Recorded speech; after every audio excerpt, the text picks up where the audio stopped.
हरि ओम. भगवद्गीतेच्या साप्ताहिक अभ्यास वर्गामध्ये सगळ्यांचं स्वागत. प्रार्थनेने सुरुवात करूयात.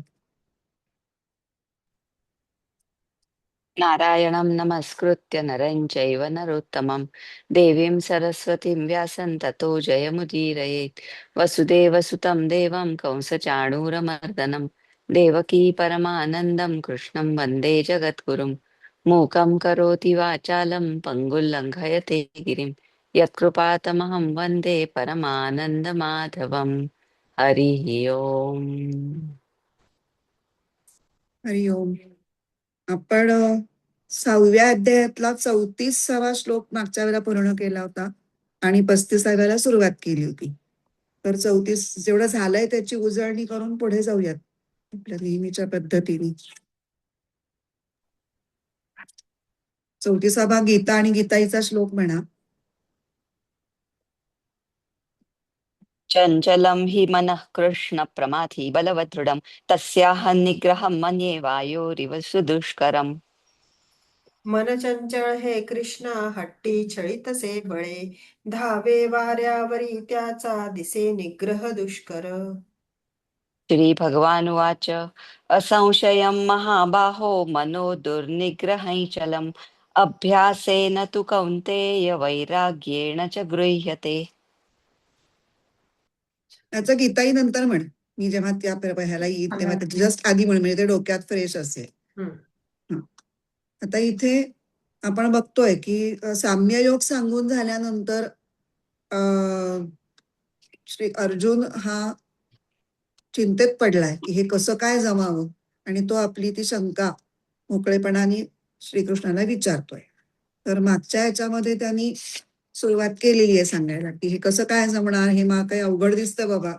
आता इथे चंचलत्वाचं जे काही गाऱ्हाणं त्यांनी सुरू केलंय ते 33व्या तेच पुढे 34व्यामध्ये ती सुरू ठेवलंय, आणि अजून चंचलत्वाच्या जोडीने अजून काही मनाचे दुर्गुण पण त्याच्यामध्ये तो सांगतोय की हे कसं आहे. तर प्रमाथी म्हणजे कुसळून टाकणार, पिडणार, छळणार असं ते मन आहे, क्षोभक आहे. आणि प्रमाथीचा आपण शंकर भाष्यातल्या पण प्रमाथी आणि बलवत यांच्या दोन्हीच्या व्याख्या शंकराचार्यांनी ज्या केल्या होत्या त्या पाहिल्या होत्या की प्रमथनाती शरीरम इंद्रियाणी च विक्षिपती परवशी करोती. अशी एखादी वृत्ती मनामध्ये निर्माण होते की ज्याच्यामुळे सगळं शरीर हे क्षुब्ध होतं आणि इंद्रिय क्षुब्ध झालेलं शरीर इंद्रियांनाही विक्षिप्त करतं आणि मग साधक इंद्रियांच्या अधीन होतो. आणि हे अर्जुनानी म्हणणं अगदीच आपल्याला पटण्यासारखं आहे, कारण त्याची तशीच अवस्था झालेली होती की आपण पहिल्या अध्यायात समग्रपणे पाहिलेलीच आहे.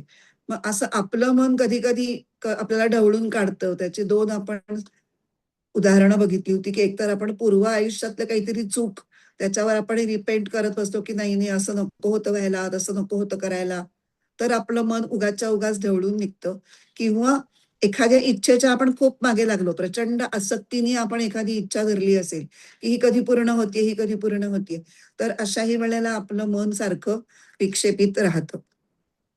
मग बलवत म्हणजे बघितलं होतं की कसलं सामर्थ्य आहे, तर खरं तर बुद्धी ही मनाच्या वरच्या लेव्हलला आहे आणि मनाने बुद्धीच्या नियंत्रणाखाली राहणं अपेक्षित असतं.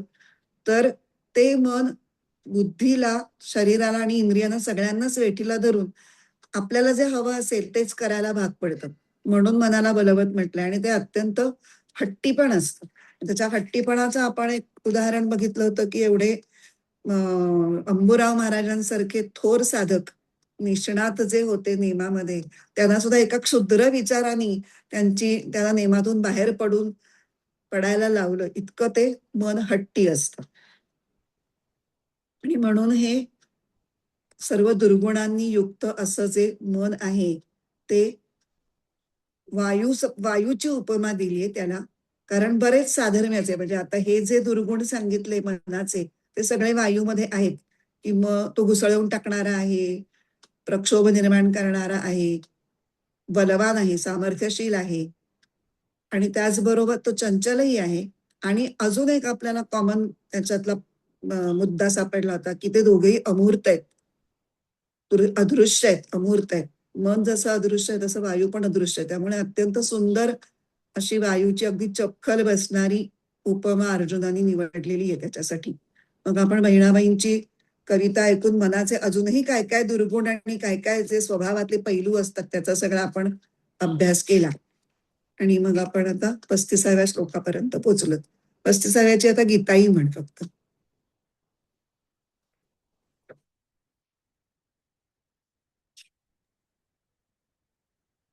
श्री भगवान म्हणाले, अवश्य मन दुस्साध्य म्हणतोस तसे चिते, परी अभ्यास वैराग्ये त्याचा निग्रह होतसे. आता इथे 35व्या श्लोकापासून अर्जुनाच्या शंकेला भगवंतांचं उत्तर ते सुरू होत आहे. मागच्या याच्यामध्ये फक्त आपलं एक राहिलं की कृष्ण का म्हटलं. कृष्ण हे संबोधन, आपले सगळे संबोधनांचे सुद्धा आपण अर्थ बघतोय. त्यात कृष्ण म्हणजे आकर्षित करून घेणारा. तर शंकराचार्यांनी कृष्णाबद्दल सांगितलं होतं की साधकांची पाप आकर्षून घेतो म्हणून त्याला कृष्ण म्हणतात. तर इथे हे पाप करायला भाग पाडणारं मनच तू आकर्षून घे असं जणू काही अर्जुनाला सुचवायचंय त्याच्यातून. की एकदा तुझं जर आकर्षित करून घेण्याचा स्वभाव आणि सामर्थ्य आहेच, तर माझ्या चंचल वगैरे दोषांनी युक्त असलेलं मन तू आकर्षित करून घेतलंस तर मग मला त्याला आवरायला कमी कष्ट पडतील आणि तू जो सांगितलेला साम्ययोग आहे तो मला जरा बरा पडेल, म्हणजे सुलभ होईल आचरणात आणायला. इथे पण आपण बघितलं की महाबाहू आणि कौंतेय अशी दोन संबोधन भगवंत वापरतात अर्जुनासाठी. तर पहिल्या ह्याच्यामध्ये महाबाहो पहिल्या ओळीमध्ये त्यांनी पहिलं ऍग्री केलंय. अर्जुना तू म्हणतोस ते बरोबर आहे अगदी. खरोखरच मनाला आवरणं हे खूपच अवघड आहे. फक्त त्यात त्यांनी थोडं भाषा बदलली आहे. काही गोष्टी ऍक्सेप्ट केल्यानंतर म्हणजे समोरचा काहीतरी आपल्याला सांगतोय आणि आपण जर त्याला पूर्ण धुडकावून लावलं तर तो आपला ऐकतच नाही. हे काय आहे, माझं काहीच ऐकत नाहीस तू. तर तसे ते संभाषण कौशल्य त्यांच्यामध्ये पुरेपूर आहे, चतुर आहेत आणि मानसशास्त्रज्ञ आहेत. म्हणजे समोरच्याचं मानसशास्त्र कसं जाणून त्याच्याशी बोललं असता तो आपलं पुढे ऐकेल याची त्यांना चांगलीच जाण आहे. त्यामुळे ते त्याला आधी जरा सुचकारतायत की हो खरंच मन तितकं पकडायला कठीण आहेच. फक्त ते चंचल शब्द न वापरतात चल शब्द वापरतायत, जे आपण आजच्या विश्लेषणामध्ये तसं का म्हणायचंय ते बघणार. आणि महाबाहू म्हटलंय.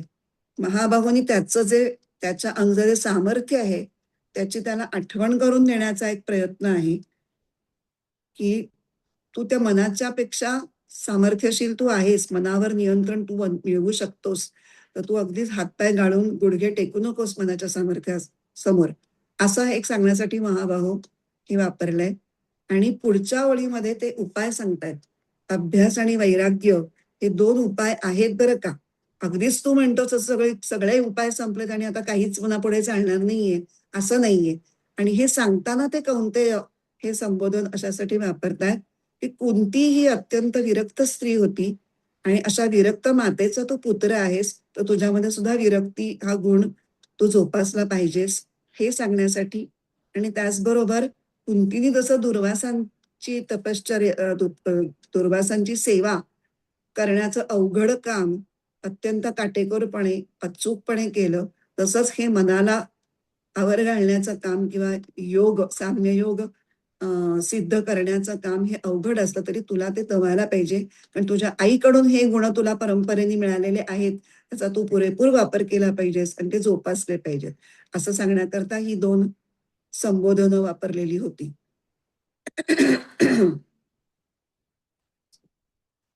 आता आपण हे बघूयात की चंचल म्हटले ज्या मनाला अर्जुन चंचल म्हणतोय त्याला ते इथे चल का म्हणतायत, हे आपण इथपासून आपण आपल्याला आजचा अभ्यास सुरुवात करायचा आहे.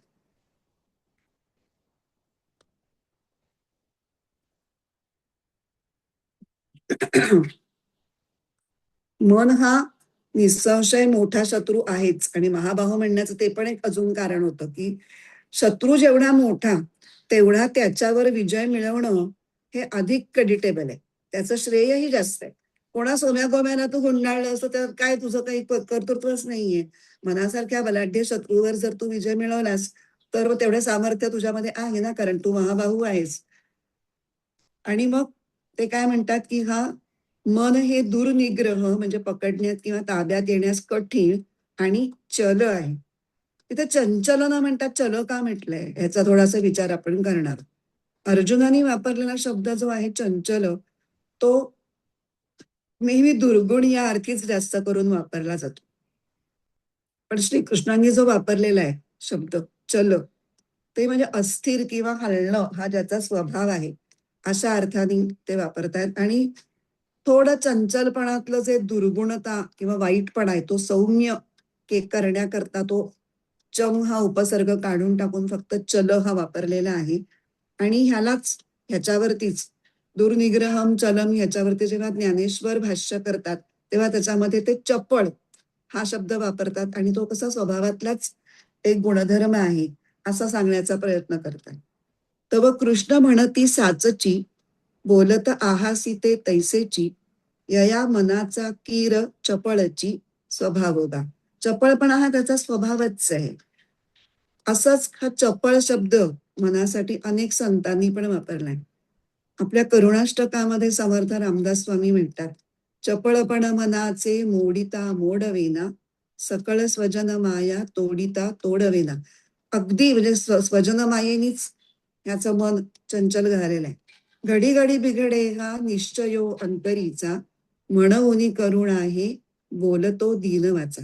ह्याच्यात त्यांनी मनाचा चपळपणा जसा सांगितला तर चपळपणावरचा एक उपाय पण सांगितला की देवाला शरण जाऊन त्याची करुणा भाकून प्रार्थना करून म्हणजे भक्तीचं सहाय्य घेऊन मनावरती नियंत्रण मिळवलं जाऊ शकतं. असं भक्तीचं सहाय्य घेण्याचा उपाय भगवंतांनी गीतेमध्ये इथे नाही पण अनेक ठिकाणी गीतेमध्ये इतर अनेक ठिकाणी सुचवलेलं आहे की तू फक्त मला शरण ये, मी सगळं बघून घेतो. 18व्या अध्यायातला श्लोक आहे सर्व धर्मान परित्यज्य मामेकम शरणम व्रज अहम त्वा सर्व पापेभ्यो मोक्षयिष्यामि मा शुचः. तुझ्या सगळ्या पापांपासून मी तुला सोडवण्याची जबाबदारी माझी. किंवा 12व्या अध्यायात ते म्हणतात तेषामहम समुद्धरता मृत्यू संसार साधरात भवाम्य नचिरात पार्थ मय्या वेशित चेतसा. ज्यांनी संपूर्ण चित्त म्हणजे मन माझ्यावर सोपवून दिलेलं आहे किंवा अनन्याश्चिंतयन्तो माम ये जना पर्युपासते. ठिकठिकाणी हे 8व्यात पण म्हटलंय 9व्यात पण म्हटलंय की जे अनन्य भावानी मला शरण येतात आणि मन मलाच अर्पण करून टाकतात त्यांची सर्व काळजी मी घेतो. योगक्षेमम वहाम्यम म्हणजे सर्व काळजी मी घेतो. तसं इथे तुकाराम महाराजांचा पण एक छान अभंग आहे त्याच्यामध्ये पण त्यांनी हेच म्हटलंय मन माझे चपळ न राहे निश्चळ घडी एक पळ स्थिर नाही. आता तू उदास नव्हे नारायणा धावे मज दीना कांजी येले. धाव घाली पुढे इंद्रियांचे ओढी केले तडातोडी चित्त माझे. तुका म्हणे माझा न चले सायास राहिलो मी आस धरुनी तुझी. पूर्ण शरण गेलेले त्याच्यामध्ये की माझं काही चालत नाहीये आता तू बघून घे बाबा. पण तेच देवाची विनवणी करणारे म्हणजे या अभंगात देवाची विनवणी करणारे तुकाराम महाराज दुसऱ्या एका अभंगात जणू काही या चंचलतेवरचा उपाय आणि तो सुद्धा याच श्लोकाच्या शब्दात सांगताना दिसतात. ते काय आहेत शब्द असाध्य ते साध्य करिता सायास कारण अभ्यास तुका म्हणे. ही पण ओळ खूप प्रसिद्ध आहे की जे असाध्य आहे ते साध्य करण्यासाठी कष्ट करावे लागतात आणि अभ्यास कष्ट करणे म्हणजेच अभ्यास. अभ्यास हा त्याच्यावरचा उपाय आहे असं तुकाराम महाराज आपल्याला लक्षात आणून देत आहेत. आणि इथे पण बरोबर अभ्यास आणि वैराग्य हेच दोन उपाय आपल्याला आता त्याचा अभ्यास करायचा आहे की यांना अभ्यास आणि वैराग्य ह्याच्यातून यांना काय सांगायचंय. आता अभ्यास याचा अर्थ म्हणजे साध्या शब्दात एखादी गोष्ट जमेपर्यंत किंवा त्याच्यातली उत्कृष्ट लेव्हल येईपर्यंत तीच तीच तीच पुन्हा पुन्हा पुन्हा करणे आणि स्वतःत सुधारणा करणे आणि स्वतःचं कौशल्य वाढवणे. दुसरी एक अभ्यासाची व्याख्या आहे की मनाला वारंवार ध्येयाकडे वळवण्याचा प्रयत्न म्हणजे अभ्यास. आता इथे ध्येय काय आहे? आत्मस्थिती. आत्मस्थिती प्राप्त करणे हेच ध्येय आहे. आणि हेच योगसूत्रात सुद्धा एका सूत्रामध्ये असंच म्हटलंय, तत्र स्थितौ यत्नोभ्यासः. तत्र म्हणजे आत्मस्वरूपाच्या ठिकाणी, आत्मस्वरूपाच्या स्थितीवर येण्याचा प्रयत्न म्हणजे अभ्यास. आणि शंकराचार्य अभ्यासाबद्दल काय म्हणतायत? शंकराचार्य म्हणतायत, अभ्यासो नाम चित्तभूमौ कस्यांचित समान प्रत्ययावृत्ती चित्तस्य. जरा लांबलचक पण अवघड नाहीये. चित्ताच्या भूमीवर, चित्तभूमौ, एका सजातीय प्रत्ययाची आवृत्ती म्हणजे तीच तीच वृत्ती पुन्हा पुन्हा येणे. आवृत्ती म्हणजे परत परत येणे. अशी येत राहणे म्हणजे अभ्यास. आता सजातीय तुम्हाला सगळ्यांना माहितीच आहे, पण इथे विश्लेषण करतेच आहे म्हणून बोलूयात. सजातीय म्हणजे एकदा एखाद्या विषयावर चिंतन सुरू केलं तर त्या विषयाशी संबंधितच सर्व वृत्ती येणं. म्हणजे मी समजा आता अभ्यासाला बसलीये, या कुठला आता आपला 35वा श्लोक चालू आहे, तर 35व्या श्लोकामध्ये जो विषय आहे त्या खेरीज मध्येच आता ती परवा भिशी आहे त्याचं काय करू वगैरे असे मला नको आहेत विचार. तसे जर आले तर ते विजातीय होतील. आता काय चाललंय त्याच्याशी संबंधित वृत्तीमध्ये त्याच्यातल्या वेगळ्या वेगळ्या वृत्ती येतील, पण अखंडपणे विषयाचं अनुसंधान तेच राहील. आता इथे शंकराचार्यांनी नुसतं सजातीय हा शब्द वापरलाय, त्यात विषय कुठला वगैरे काही उल्लेख केलेला नाहीये. पण ध्यानयोगाचा विषय आपला चाललाय, त्यामुळे आत्मस्थिती ह्याच्या संदर्भातच आपण आता सगळ्या गोष्टी लावून घेणार आहोत. त्यामुळे सजातीय या शब्दाने आपण आत्मविषयक वृत्ती किंवा आत्मस्थिती प्राप्त करण्यासाठी जी योग प्रक्रिया आहे त्या योग प्रक्रियेशी संबंधित कुठली तरी वृत्ती असं धरणार. आणि ती वृत्ती हवी आहे, म्हणजे विजातीय वृत्ती नको आहे. म्हणजे आत्म्याखेरीज किंवा प्रक्रियेखेरीज कुठल्याही इतर वृत्ती ह्या चित्तात येण्यापासून रोखणं हा सुद्धा अभ्यासाचाच एक भाग आहे. म्हणजे हे हवं आणि ते नको आणि हे दोन्ही एकाच वेळेला साधलं पाहिजे, हा सुद्धा अभ्यासच आहे. आता या अभ्यासाबद्दल योगामध्ये अभ्यासाची 3 लक्षणं सांगितलेली आहेत: अखंडता, दीर्घकालता आणि सश्रद्धता. ते सूत्र आपण मला वाटतं मागे पण एकदा बघितलेलं आहे कुठल्या तरी संदर्भात. स तू दीर्घकाल नैरंतर्य सत्कारा सेवितो दृढभूमी. पण तो अभ्यास हवा, पण तो कसा हवा? तर दीर्घकाल, खंड न पडता आणि आदरपूर्वक तो अभ्यास जर घडला तर तो दृढ अवस्थेला प्राप्त होतो. आता अभ्यास हा दृढ होऊन योग प्राप्ती नेमकी कधी होईल, म्हणजे किती कालावधीत होईल, हे कोणीही कधीही सांगू शकणार नाही छाती ठोकपणे. कारण प्रत्येक साधक त्या साधना मार्गाच्या कुठल्या टप्प्यावर उभा आहे, त्याची आतापर्यंतची साधना कशी झालीये, किती झालीये, किती त्याच्यामध्ये तो सामर्थ्यशाली झालेला आहे आणि तो पुढची साधना किती तळमळीने किंवा जिद्दीने करणार आहे, ह्याच्यावर तो काळ किती लागायचा तो प्रत्येकाचा निराळा आहे. तो दुसऱ्या कोणालाही प्रेडिक्ट करता येणं अवघड आहे. साधारणपणे शास्त्रांमध्ये आपल्याकडे सुचवलेला काळ येतो 12 वर्ष, ज्याला एक तप म्हणतात. म्हणजे किमान एक तप म्हणजे 12 वर्ष ज्याचा धीर टिकू शकतो तर त्याला थोडी आशा करायला हरकत नाही. आणि ते सुद्धा प्रयत्न करताना मनामध्ये पूर्ण श्रद्धा ठेवून तो जो प्रयत्न करणार असेल तर. श्रद्धा म्हणजे कुणावर? एक तर शास्त्रांवर. शास्त्रामध्ये योग प्रक्रिया सांगितलेली आहे ती बरोबर आहे, अनेक त्या योग प्रक्रियेचा अवलंब करून झाले तर माझं सुद्धा होईल अशी श्रद्धा.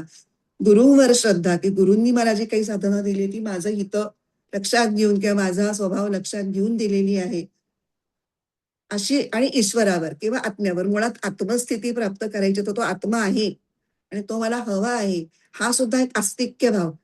कठोपनिषदात ते म्हणलंय की जो आत्मा आहे असं म्हणतो त्यालाच आत्मा मिळतो. तुमचा आत्म्याच्या अस्तित्वावर आधी श्रद्धा पाहिजे, तर तुम्ही त्याच्यासाठी प्रयत्न करणार. आणि मग तुमच्या प्रयत्न करण्याच्या मेथडवर, आणि ती मेथड ज्यांनी तुम्हाला सांगितलीये त्या अशा सगळ्या विविध श्रद्धांच्या पायऱ्या आहेत, त्या सगळ्या श्रद्धा तुमच्या मनामध्ये एकवटलेल्या असतील तर हे तुम्हाला जमणार आहे. म्हणून आपल्या गीतेच्या 4थ्या अध्यायात 39व्या श्लोकात म्हटलंय, श्रद्धावान लभते ज्ञानम तत्पर संयतेंद्रिय. इथे ज्ञान म्हणजे आत्मज्ञान. तर आत्मज्ञान कुणाला मिळतं, त्याच्या 3 क्वालिटीज सांगितल्या. एक जो श्रद्धावान आहे, एक तत्पर आहे आणि एक संयतेंद्रिय आहे. संयतेंद्रियाबद्दल आपण जास्त पुढच्या श्लोकामध्ये बघणार आहोत, कारण खास संयमासाठीच तो श्लोक खर्ची घातलेला आहे भगवंतांनी, तेव्हा त्याचा तिथे आपण बघू. पण तत्पर असणे म्हणजे तत् म्हणजे ब्रह्म किंवा आत्मतत्व. ते तत्व ज्याच्यासाठी सर्वश्रेष्ठ आहे, म्हणजे ते मिळवणं ही ज्याची प्रायोरिटी आहे आयुष्यात. दुसऱ्या कशाचं त्याला महात्म्य नाही, तो तत्पर. आणि श्रद्धावान म्हणजे ज्याच्या मनामध्ये आता म्हटलं ते शास्त्र गुरु याविषयी आणि आत्म्याविषयी पण श्रद्धा आहे, आणि मी करतोय तर खरा, पण काय होईल का नाही माहित नाही, अशा आधीच कच खाल्लेली आहे मनामध्ये, आधीच संशय आहे. ते चौथ्या अध्यायातच म्हटलंय, संशय आत्मा विनश्यती. मनामध्ये संशय ठेवून तुम्ही जर केलं तर ती गोष्ट 100% रिझल्ट कशी देईल, कारण तुमच्या मनाची शक्ती आधी तिथेच कमी झालेली आहे. त्यामुळे अशी अश्रद्धा असू नये. आणि उपळट ज्याला म्हणतात किंवा उतावीळपणा, उगाच 2-3 महिने काहीतरी केलं की लागलीच मला फळ नाही मिळालं, काहीच नाही झालं, अजून काही होतच नाहीये, की अरे तुझी पात्रता कुठून सुरुवात केलीस, तुला वाटतंय, पण तुला मुळात तुझ्या चित्तातले दोष सगळे गेले का, चित्तशुद्धी झाली का, तू सगळ्या बाकीच्या ज्या गोष्टी व्यवहारात नीट वागणे, सदाचार किंवा यम नियम बाकीचे योगाच्या ज्या पायऱ्या आहेत त्याचा तू काही अवलंब केलास का लागलीच तू उठून ध्यानाला बसलास, हे कोण बघणार. त्यामुळे तुझी पात्रता अशी काय आहे की ज्याच्यामुळे तुला परमेश्वरांनी दर्शन द्यावं असं तुला वाटतंय. तर तिथे तुकडोजी महाराज फार असे खणखणीत शब्दामध्ये साधकाला असं रोखठोक सवाल करतात की मनी नाही भाव म्हणे देवा मला पाव, मनी नाही भाव म्हणे देवा मला पाव, देव अशानी भेटायचा नाही र, देव बाजारचा भाजीपाला नाही र. इतकी सोपी गोष्ट आहे का देव मिळवणं किंवा आत्मस्थिती प्राप्त करणं, की गेलो बाजारात, टाकले पैसे आणि आणली एक जुडी उचलून. इतकं सोपं नाहीच आहे. त्याला कष्ट करायची तुझी तयारी असेल तरच तू पुढे ये. आता इथे आपण जेव्हा अभ्यासावर चिंतन करतोय तर सुबोधानंदांचा अभ्यास या मुद्द्यावरचं थोडं चिंतन वेगळं आहे, पण खूप इंटरेस्टिंग आहे, आणि त्यामुळे आपण ते पाहूयात. पण त्याच्यासाठी आधी स्वामीजी मनाच्या गुणदोषांबद्दल काय म्हणतात, म्हणजे मनाबद्दल काय म्हणतात ते आधी बघितलं पाहिजे. कारण आपली आत्तापर्यंतची म्हणजे या 2 श्लोकांमध्ये तरी आपण बघितलं तर मनाबद्दलची आपली समजूत किंवा धारणा काय आहे, की मन हे स्वभावतःच चंचल आहे, अस्थिर आहे, बहिर्मुख आहे, विषयांकडे ओढ घेणारं असं आहे. पण आपल्या या धारणेलाच सुबोधानंद हे मुळातच छेद देतात. ते काय म्हणतात की मनाचा हा स्वभाव जो तुम्ही म्हणताय ना, तो मनाचा हा स्वभाव नाही. स्वभावसाठी ते स्वगत प्रकृती असा शब्द वापरतात. तर पुढे कळेल विवेचना दरम्यान की ते असं का म्हणतात. ते म्हणतात की हा त्याचा स्वभाव नसून हा मनाचा अभ्यास आहे. विषयांचा आकार घेणं, बाह्य विषयांचा आकार घेणं हा मनाचा अभ्यास आहे. अभ्यास म्हणजे सवय. सवय या अर्थी ते वापरतात की तुम्हीच सवय लावली त्याला. बाह्य विषयामध्ये सुख आहे हे मनाला दाखवलं कोणी, तुम्हीच दाखवलं की हे मला हे आवडतंय ते आवडतंय, मग मन निघालं इंद्रियांचं कट तिकडे. त्याचं काय चुकलं. तुम्ही त्याला कधी आतली गोडी लावलीत का, आतही सुख असतं असं कधी सांगितलंय का, तर ते आत वळेल.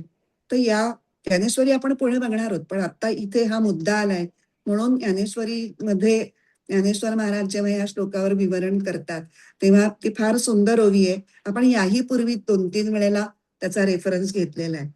का जे यया मनाचे एकनिके, जे देखलिया गोडीचिया ठाया सोके, म्हणोनी अनुभव सुखची कवतिके, दावीत जाईजे. या मनाचं एक निके म्हणजे छान आहे. या मनाचं काय आहे, काय चांगलं आहे की तुम्ही त्याला जी गोडी दाखवाल त्या गोडीला ते चिकटतं. अरे हे छान आहे असं तुम्ही की ते तिकडे जाऊन चिकटेल. कशाला तरी चिकटायला लागतं, मनाला कशाला तरी चिकटायचं असतं, आणि तुम्ही त्याला जिथे चिकटवू पाहाल तिथे चिकटायला ते तयार असतं. मग तुम्ही त्याला चांगल्याच जागी चिकटवायला बघा ना. म्हणून अनुभव सुखाची कवतिके. त्याला असं कौतुकाने सांगा की अरे आत किती सुख आहे माहितीये का तुला. फक्त अनुभव सुख म्हटलं की जनरल साधा फक्त अनुभव शब्द ज्ञानेश्वर महाराज वापरतात. त्याच्यावर अभंग ज्ञानेश्वरीमध्ये प्रकाश पाडलेला आहे स्वामी स्वरूपानंदाने. अनुभव म्हणजे कुठलाही अनुभव नाही. विषयांचे अनुभव सुद्धा अनुभवच असतात. पण त्यांना अनुभव या शब्दाने आत्मसुखाचा अनुभव, आत्मानुभव असं म्हणायचंय. म्हणून त्यांनी त्याच्यामध्ये आत्मसुख अशी स्पष्टता आणण्याचा प्रयत्न केलेला आहे. तर मनाची बहिर्मुखतेची सवय घालवण्यासाठी जे प्रयत्न आता साधकाला करावे लागतात त्याला स्वामीजी म्हणतात, त्याला काय म्हणायचं, प्रतिलोम अभ्यास. म्हणजे उलट्या दिशेने अभ्यास. आणि सगळे जे थोर योगी असतात ते हाच प्रतिलोम अभ्यास करून मनाला अंतर्मुख होण्याची, आत्मानंदात रमण्याची गोडी लावतात, सवय लावतात आणि ती मनाला लागते. म्हणूनच म्हणायचंय की चंचलता किंवा बाकीचेच आहेत तो मनाचा स्वभाव नाहीये. कारण स्वभाव असता तर तो बदलता आला नसता. जसं उष्णता हा अग्नीचा स्वभाव आहे, स्वरूप लक्षण आहे. काय वाटेल ते केलं तरी तो स्वभाव बदलता येत नाही. पण मनाचा जर हा स्वभाव असता तर मनाचं नियंत्रण हे कोणालाच कधी जमलं नसतं. हे खरंय की बहुतांश सामान्य लोकांना जमत नाही. पण त्याचबरोबर हेही खरंय की अनेक थोर योग्यांना जमलेलं आहे. 4थ्या अध्यायातच म्हणलंय की नाही, बहवो ज्ञान तपसा पूता मद्भाव मागता. म्हणजे ज्ञानरूपी तप करून माझ्यापर्यंत पोचलेलेही खूप आहेत. मग त्यांना कसं हे जमलं. जर स्वभाव लक्षण असतं तर त्यांनाही जमायला नाही पाहिजे होतं. म्हणून मनाची दुर्निग्रहता, चंचलता हे जे काही गुण आहेत ते मनाच्या चुकीच्या सवयीतून, चुकीच्या अभ्यासातून निर्माण झालेले आहेत. मग आता ह्याला प्रतिलोम अभ्यास हा त्याच्यावरचा उपाय आहे. म्हणजे काय करायचं प्रतिलोम अभ्यास म्हणजे, आता मनाला विषयाकार होण्याची सवय आहे. मग ह्याचा आपण उपयोग कसा करून घ्यायचा. विषय काय आहे तो बदला. विषय आत्मा करा, विषय ईश्वर करा. मन बहिर्मुख आहे, बहिर्मुखता नाहीशी करायची. मग आतल्या विषयांचं चिंतन करा म्हणजे ते आत येईल. जर मन राजस किंवा तामस असेल तर मग तुम्ही सात्विक विषयांचं चिंतन करा. विषय तुम्ही असा निवडा की मन मग अंतर्मुख होईल, मन आत वळेल आणि मन आत्म्याचा विचार करेल. आणि ह्यालाच प्रतिलोम अभ्यास म्हणतात. आणि हा प्रतिलोम अभ्यास हा मनाच्या चंचलतेवरचा उपाय. असा एक थोडासा वेगळाच विचार सुबोधानंदांनी मांडला, तुम्हाला छान वाटला. आता आपण पहिला जो उपाय भगवंतांनी सांगितलेला, अभ्यासेन तू कौंतेय वैराग्येण च गृह्यते, त्याच्यातल्या अभ्यासाबद्दल बोललो. आता आपण वैराग्याबद्दल बोलणार आहोत. तर पहिली शंकराचार्यांच्या व्याख्येपासून सुरुवात करूया. शंकराचार्यांनी शांकर भाष्यात केलेली वैराग्याची व्याख्या काय आहे. वैराग्यम नाम दृष्ट अदृष्ट इष्टभोगेषु दोषदर्शन अभ्यासात वैतृष्ण्यम. वैराग्य म्हणजे काय तर इष्टभोग. इष्टभोग म्हणजे जे आपण ज्या भोगांची इच्छा करतो ते भोग. ते दोन प्रकारचे. ते कुठले. दृष्ट किंवा अदृष्ट. दृष्ट म्हणजे ज्यांचा आपल्याला अनुभव आहे आणि अदृष्ट म्हणजे ज्यांचा आपल्याला साक्षात अनुभव नाही, आपण कुठेतरी वाचलंय, कुणाकडून तरी ऐकलंय, असे जे भोग. त्यांच्या बाबतीमध्ये आसक्ती कमी होणं म्हणजे वैराग्य. तर पतंजली योगसूत्रामध्ये सुद्धा वशीकार वैराग्याच्या व्याख्येमध्ये अशीच खूप सिमिलर व्याख्या आहे म्हणून आपण ती बघणार आहोत. फक्त एकच शब्द थोडा वेगळा वापरलाय, अदृष्ट वापरलाय या आपल्या आत्ता सांगितलेल्या शंकराचार्यांच्या व्याख्येत. तिथे अनुश्रविक नावाचा शब्द वापरलाय. आपण ती व्याख्या बघूयात आधी. दृष्टानुश्रविक विषय वितृष्णस्य वशीकार संज्ञा वैराग्यम. अर्थ साधारण तोच आहे. अगदी आपण शंकर भाष्यात बघितलेल्या व्याख्येशी खूप मिळती जुळती आहे म्हणून मुद्दाम हे बघितलं. आता दृष्ट आणि अदृष्टच्या ऐवजी दृष्ट आणि अनुश्रविक. परत यांच्याविषयी वितृष्णा म्हणजे निरासक्ती किंवा विरक्ती निर्माण होणं, ह्यालाच वैराग्य म्हटलेलं आहे. दृष्ट विषय भोग कुठले, अनुभवातले मी ते सांगितलं, पण सगळे आपले नातेसंबंध, त्यांच्यातल्या सुखाचा अनुभव आपल्याला असतो. सर्व प्रकारचे ऐश्वर्य, खान पान वस्त्र अलंकार दागिने, आणखीन काय गाडी बंगला, जमीन जुमला, हे सगळे दृष्ट विषय भोग आहेत. आणि अदृष्ट किंवा श्रुत किंवा अनुश्रविक कुठले आहेत तर मुख्यत्वाने स्वर्ग सुख, पारलौकिक जे आपण सुखाची ऐकतो त्याचा आपल्यालाही अनुभव नाही किंवा आपल्या निकटवर्ती यापैकीही कोणाला अनुभव नाही. तर या दोन्ही प्रकारच्या भोगांच्या बाबतीत अखंडपणे दोष दर्शन करण्याचा अभ्यास ह्यांनी वैराग्य मनात निर्माण होतो. म्हणजे ह्याच्याविषयी वैराग्य निर्माण व्हायला पाहिजे किंवा ह्यांच्याविषयीची आसक्ती कमी व्हायला पाहिजे. पण ती होणार कशी? तर ती ह्या सगळे दोषपूर्ण आहेत असं जर आपण मनाला सवय लावली किंवा मनाला पटवलं तर, आणि ते सतत पटवायला लागतं. एखाद दुसऱ्या बाबतीत पटवून भागत नाही. तेव्हा खूप आनंद झाला होता, पण तरीही नंतर दुःखच झालं होतं. हा या वेळेला आनंद झाला होता, तो इतकाच काळ टिकला होता. असं करत करत आपले पूर्वीचे जे सुखांचे सगळे अनुभव आहेत, जेव्हा जेव्हा आपण आपल्या भोगेच्छा तृप्त करून घेतल्या, त्या भोगेच्छांचा आपल्यावर कसा कसा परिणाम झाला, आपल्या शरीरावर काय परिणाम झाला, आपल्या मनावर परिणाम काय झाला, आपल्या नातेसंबंधावर काय झाला, आपल्या यशावर काय झाला, आपल्या तेजावर काय झाला, आपली किती दमछाक घडली काय काय मिळवताना. आपण अगदी झपाटून एखाद्या गोष्टीच्या मागे लागलो तर त्याच्यामध्ये आपली शारीरिक हानी, मानसिक हानी किती झाली हे आठवावं, ह्याचं परीक्षण करावं. थोडक्यात आपल्याला जो 5व्या अध्यायात एक श्लोक शिकलो होतो बघा आपण, 22वा श्लोक आहे. येही संस्पर्शजा भोगा दुःख योनय एव ते आद्यंतवंत कौंतेय नतेषु रमते बुधः. या श्लोकामध्ये जे जे आपण शिकलो ते वारंवार आपल्या विषयभोगांच्या प्रत्येक अनुभवाला लागू करून पाहिलं तर आपल्याला कळेल की विषयभोगामध्ये दोषदर्शन खरंच नाही, आपण करतोय म्हणजे ते खरंच दोष आहेत. फक्त आपण त्या दोष या दृष्टीने बघितलं नव्हतं त्याच्याकडे, आता आपण त्या दृष्टीने बघतोय. मुख्य दोष कुठले आहेत तर एकतर ते दुःख योनय आहेत, म्हणजे या ना त्या मार्गाने दुःखाकडेच घेऊन जाणारे आहेत. कधी ना कधीतरी निरंतर न संपणारं सुख देणारे ते कधीच नव्हते आणि कधीच नसणार आहेत. आणि तसंच ते सुख देतील पण संपतील, मग संपल्यानंतर दुःख होतच. खूप छान गोष्ट मिळाली पण ती संपून गेली तर मग दुःख होतच ना, अरे अरे संपली. म्हणजे ते आद्यंतवंत आहेत, याही दृष्टीने ते दुःख योनय आहेत. असं जर जेव्हा आपण सततच्या प्रयत्नांनी त्या भोगाविषयीची आपली तृष्णा कमी कमी कमी कमी करत नेतो तेव्हा मग आपलं त्यांच्याविषयीचं आकर्षण संपतं. की इतके in number of times we have experience the same thing, मग आता पुन्हा N+1 आपण असंच का वागायचंय? कधीतरी आपण त्याच्यातनं शिकणार का नाही की बस झालं आता, इतक्या इतक्या वेळेला हा वेडेपणा करून झाला, आता नको करूयात. असं जेव्हा आपल्याला आपलं मन स्वीकारेल, आपलं आकर्षणच संपेल, त्याला वैराग्य म्हणतात. आणि ह्यालाच पतंजलीने वशीकार वैराग्य असं नाव दिलंय, जे वैराग्यातलं सर्वोच्च अवस्था आहे. आता अर्थातच जर वशीकार वैराग्य ही सर्वोच्च अवस्था असेल तर त्याच्या खाली काहीतरी पायऱ्या असणार. 3 पायऱ्या त्याच्या खाली आहेत. त्या कुठल्या तर यतमान वैराग्य, व्यतिरेक वैराग्य आणि एकेंद्रिय वैराग्य.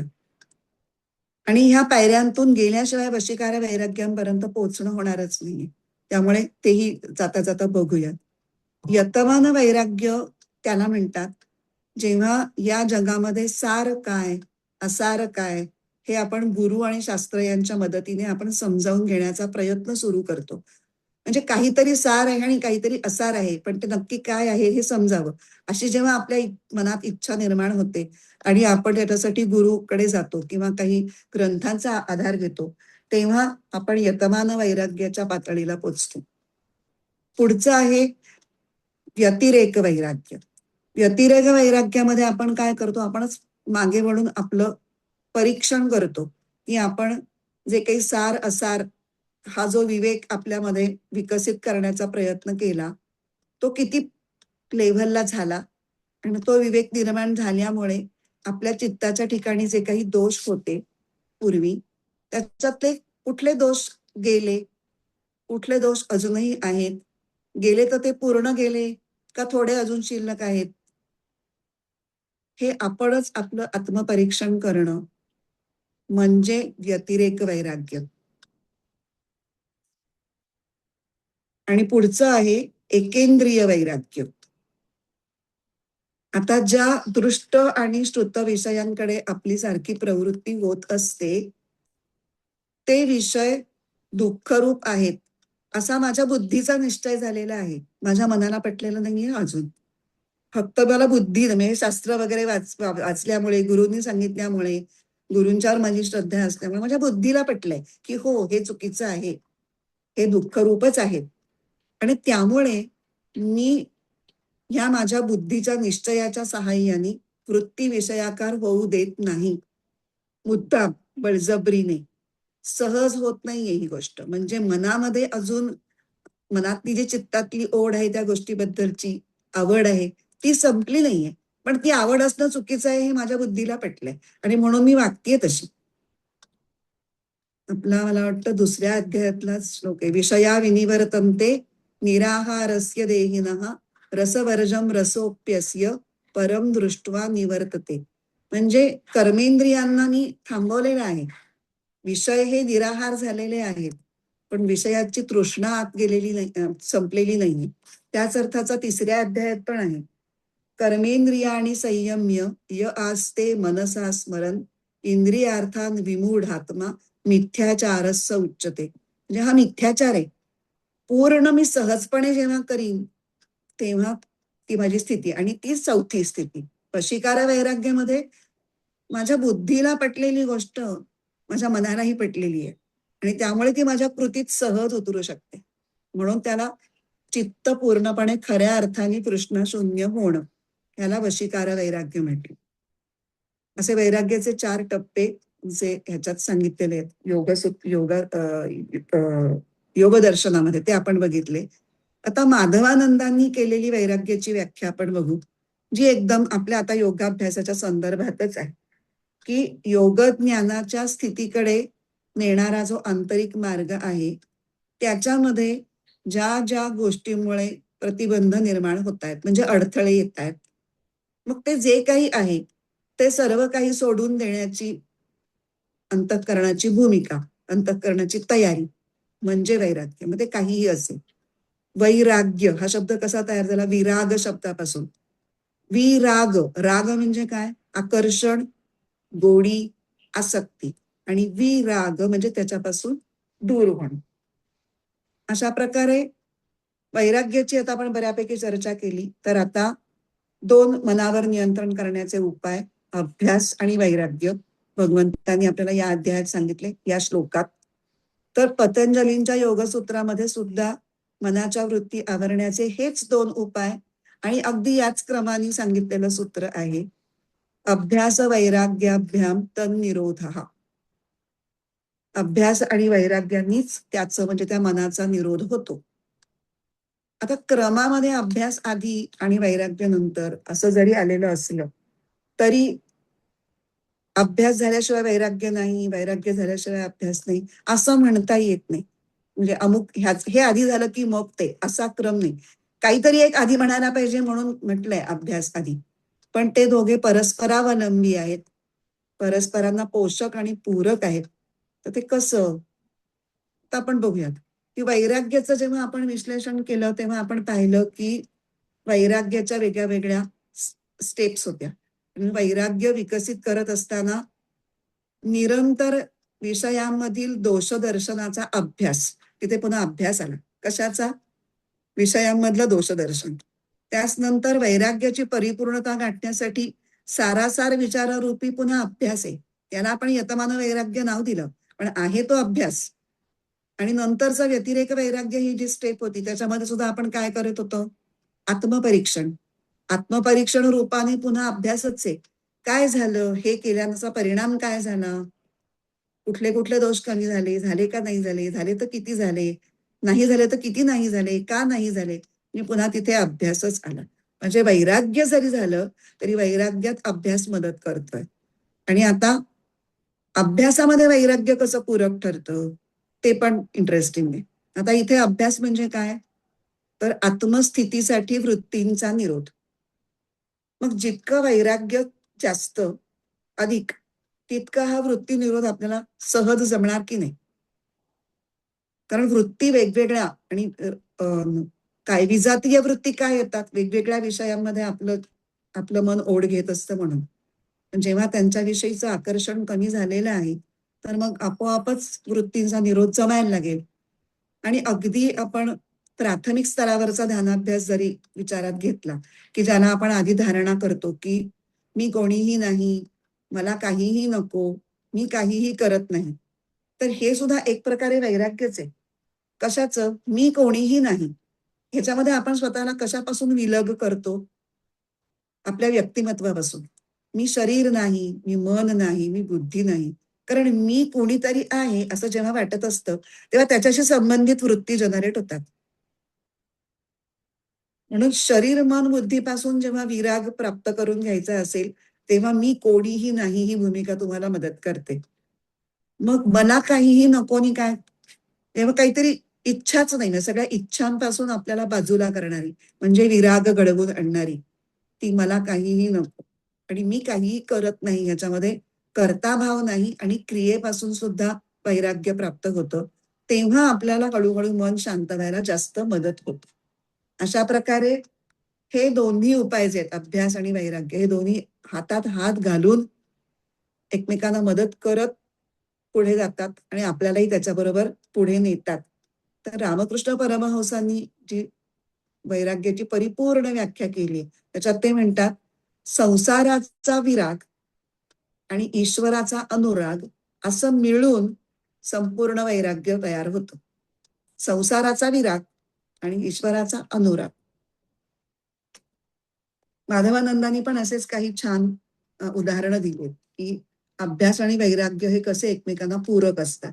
ते म्हणतात की लहान मुलं समुद्रकिनारी रेतीत जेव्हा खेळायला जातात तेव्हा ते वाळूत घरं बिरं बांधतात आणि मग हे घर माझं, ते घर तुझं, ही माझी हद्द, ही तुझी तुझी हद्द असे त्यांच्यात मारामाऱ्या भांड्या पण सगळ्या होतात.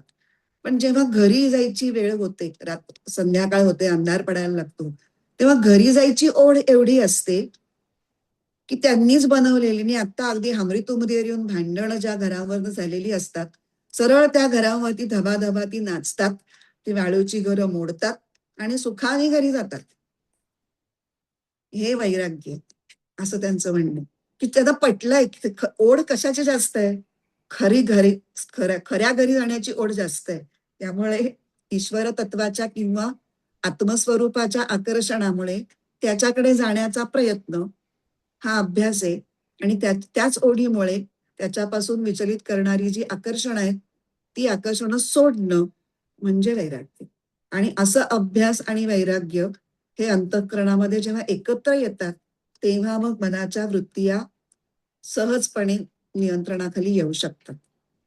काही जण अभ्यासाच्याच खूप मागे लागतात किंवा वैराग्याच्याच जास्त मागे लागतात आणि अभ्यास सोडूनच देतात. त्यांना असं वाटतं की वैराग्य पूर्ण आल्याशिवाय आपला अभ्यास होणारच नाही. हे सोडून दे, ते सोडून दे, या गोष्टीवर ते फार भर देतात. पण अभ्यास म्हणजे आत्मस्वरूप स्थितीवर येण्याचा प्रयत्न करणं म्हणजे ध्यानाला आधी बसणं ह्याच्याकडे ते दुर्लक्षच करतात.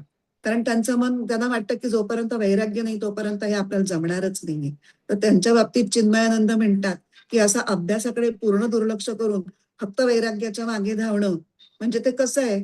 वैराग्याची काळजी घेणं म्हणजे की शेतात बी पेरलंच नाहीये आणि पीक येण्याची वाट पाहतायत आणि मग ते पीक जेव्हा येईल त्या आलेल्या पिकाचं कसं संरक्षण करू त्याची मी तयारी करतोय. पण आधी बी तर पेरा. त्यामुळे आधी आणि मग कोंबडी आधी का अंड आधी हा जसा न संपणारा वाद आहे तसं अभ्यास आधी का वैराग्य आधी दोन्ही सायमल्टेनियसली सुरुवात करा. दोघंही एकमेकांना मदत करून तुम्ही दोन्ही फ्रंट्स वरती पुढे जा. अजून एक मानवानंदाने अगदीच छान उदाहरण दिलंय. जिना चढून गच्चीवर जायचंय पण मधल्या पायऱ्या निसरड्या आहेत म्हणून कठड्याचा आधार घेतला जातोय. तर जिना चढणं हा अभ्यास आहे. कठड्याचा आधार घेणं हे वैराग्य आहे. अगदी सोपं करून सांगितलं ना की आपल्याला त्याच्यातलं न कळणे किंवा अभ्यास आणि वैराग्य फार तसे मोठे मोठे शब्द आहेत आपल्यासाठी.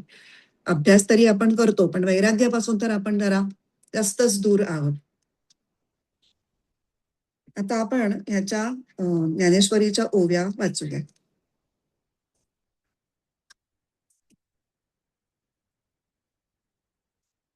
ह्याच्या ओव्या आहेत 418 ते 420.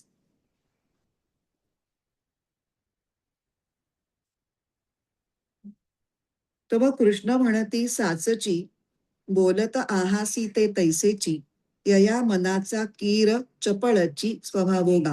ही आपण मगाशी चपळ हा शब्द कसा काय ज्ञानेश्वर महाराजांनी वापरलाय ते बघताना ही ओवी वाचली होती. की यावर श्रीकृष्ण म्हणाले, अर्जुना तू म्हणतोस ते अगदी खरे आहे. साचची म्हणजे खरंच आहे. ते मन असंच आहे. अरे चंचळपणा म्हणजे चपळपणा हा या मनाचा स्वभावच आहे. परिवैराग्याचेनी आधारे जरी लाविले अभ्यासाची ये मोहरे, तरी केतुलेनी एके अवसरे स्थिराविन. पण वैराग्याचा टेका घेऊन जर याला योगाभ्यासाच्या मार्गास लावले तर काही काळाने ते स्थिर होईल. का जे यया मनाचे एक दिके, जे देखिले गोडीची या ठाया सोके, म्हणून अनुभव सुखची कवतिके दावीत जायचे. ही पण ओवी आपण मगाशी बघितली. त्याचं कारण असं आहे की या मनाची एक अशी चांगली खोड आहे की याने ज्याची गोडी चाकली त्याची त्याला चट लागते, म्हणून याला कोडा कौतुकाने आत्मसुखाचीच गोडी लावावी. त्याच्यातली ही आता शेवटची जी वाचली ओवी ती खूप प्रसिद्ध आहे. ती आपण ह्याच्या आधी सुद्धा बरेच वेळा रेफरन्स मध्ये घेऊन झालेली आहे.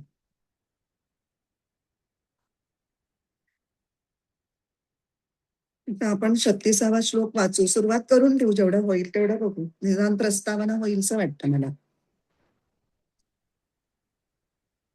संयतात्मना योगो दुष्प्राप इति मे मतिः वश्यात्मना तु यतता शक्यो वाप्तुमुपायतः. संयमाविनहा योग न साधे मानितो चित्मी परिसंयमवंतास उपाये साध्य होतसे. असंयतात्मना योगः दुष्प्रापः इति मे मतिः. अगदी सोपा श्लोक आहे, म्हणजे रचनेच्या दृष्टीने खूप सोपा आहे. वश्यात्मना तु यतता शक्यः अवाप्तुम उपायतः. अन्वय आणि अर्थ बघू. असंयतात्मना म्हणजे ज्याने संयम करून अंतःकरण ताब्यात आणलेलं नाही अशा साधक व्यक्तीला योगः दुष्प्रापः, योग प्राप्त होणं कठीण आहे.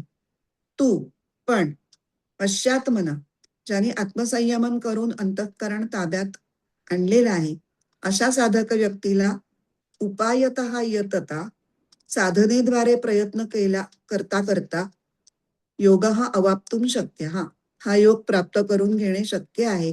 इति मे मतिः, असा माझं मत आहे. नुसता मराठी अर्थ वाचू. ज्याने संयम करून अंतःकरण ताब्यात आणलेलं नाही अशा व्यक्तीला योग प्राप्त होणं कठीण आहे.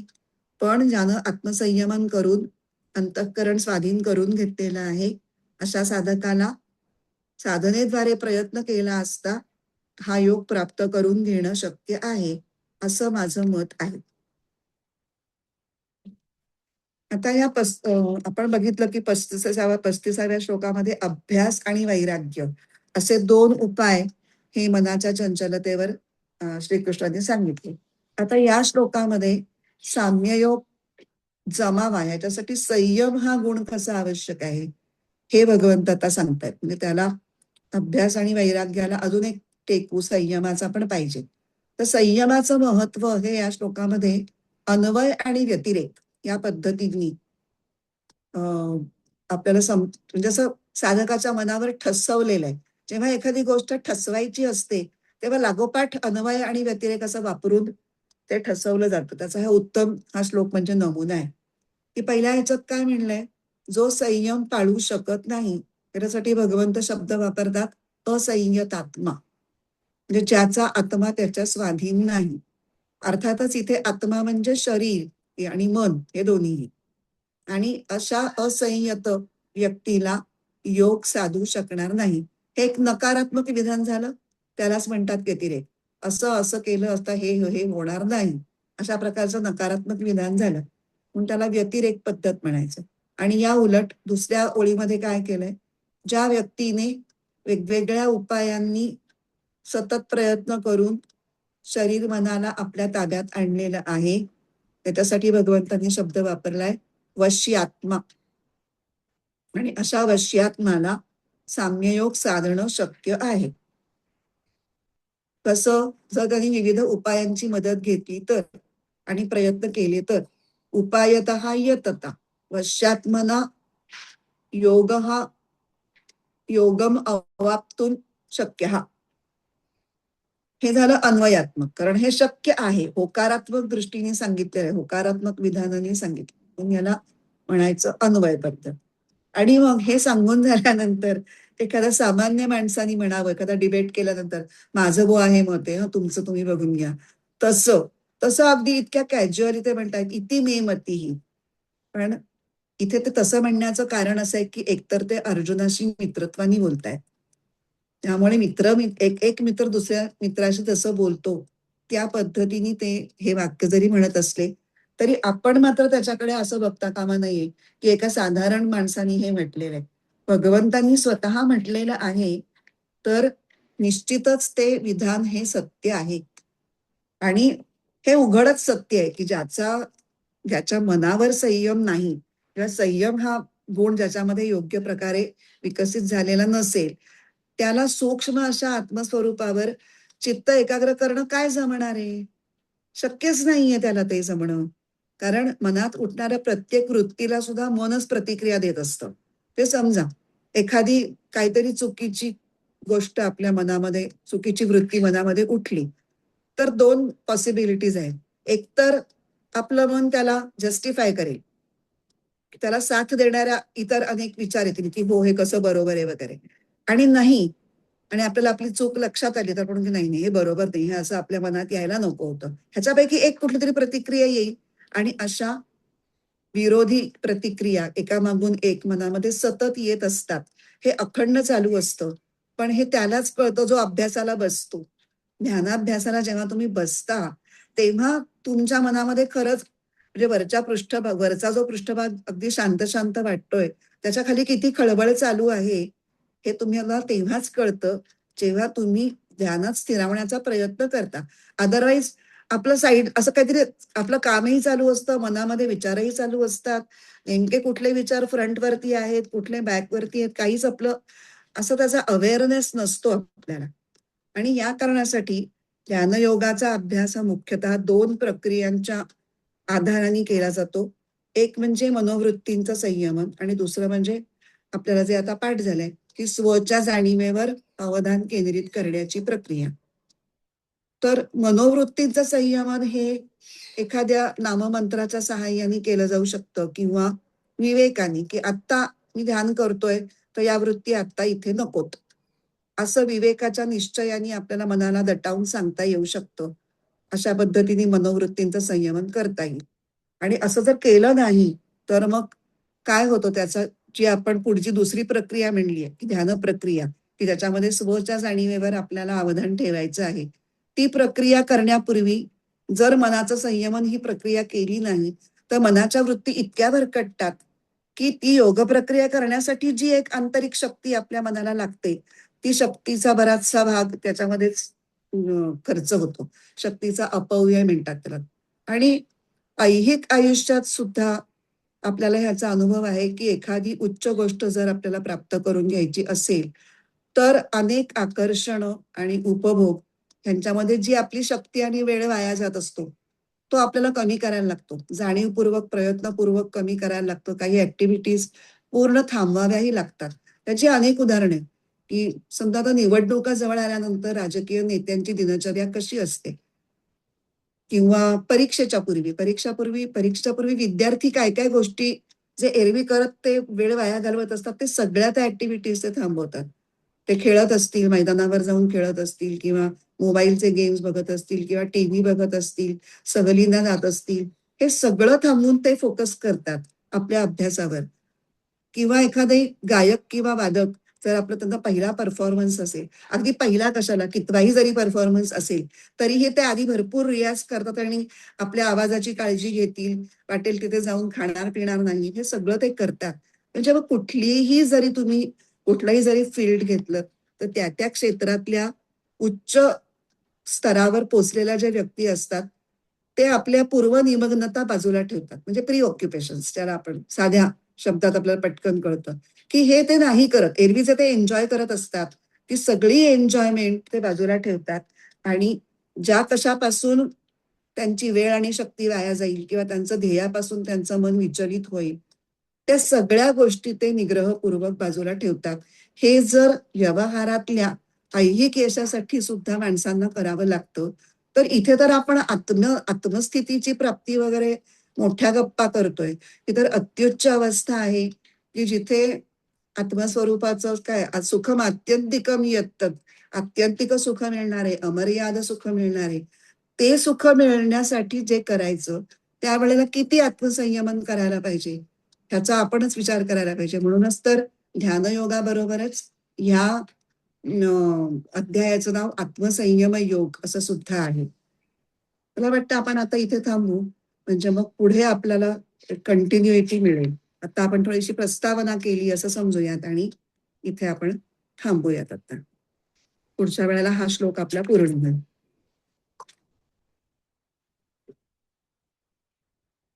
प्रार्थना.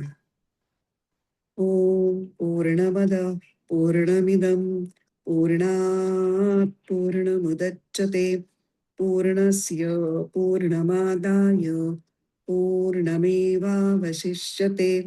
ओम शांती शांती शांती. हरिः ओम. श्री गुरुभ्यो नमः. हरिः ओम.